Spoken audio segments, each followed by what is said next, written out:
Second para घेऊ. बल सागर Bharat बहुमतला second para घ्यायचा. ही कविता कोणी लिहिली तर साने गुरुजी. सेकंड पॅरा मध्ये ते काय म्हणतात की वैभवी देश चढविलं. काय म्हटलंय त्यांनी? वैभवी देश चढविलं सर्वस्व त्यास अर्पिलं हा तिमिर घोर सहायीनं या बंधू सहायाला हो बल सागर भारत. त्यांनी काय म्हटलंय आपल्या देशाला काय बनवायचं? आपल्याला बलवान आणि ताकदवान बनवायचं. काय बनवायचं आपल्या देशाला? बलवान आणि ताकदवान बनवायचं. पण साने गुरुजी म्हणतात की आपल्या देशाला त्यांना काय बनवायचंय? बलवान आणि ताकदवान बनवायचंय. बलवान आणि ताकदवान बनवण्यासाठी ते म्हणतात की मी माझ्या देशाला बलवान आणि ताकदवान बनवायच्या नंतर माझ्या देशाला काय बनवायचं? मला श्रीमंत बनवायचं. काय बनवायचं? श्रीमंत बनवायचं.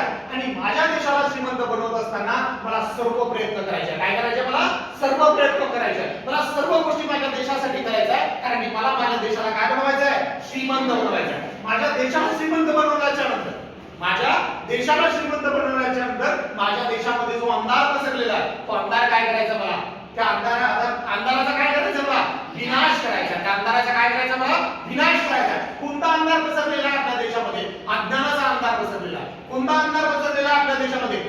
दारिद्र्याचा अंधार पसरलेला, गरिबीचा अंधार पसरलेला, अंधश्रद्धेचा जो अंधार पसरलेला आहे तो अंधाराचा मला काय करायचा आहे? विनाश करायचा आहे. आणि एवढं करून मला कुणाला मदत करायची आहे? तर मला माझ्या बांधवांना मदत करायची आहे.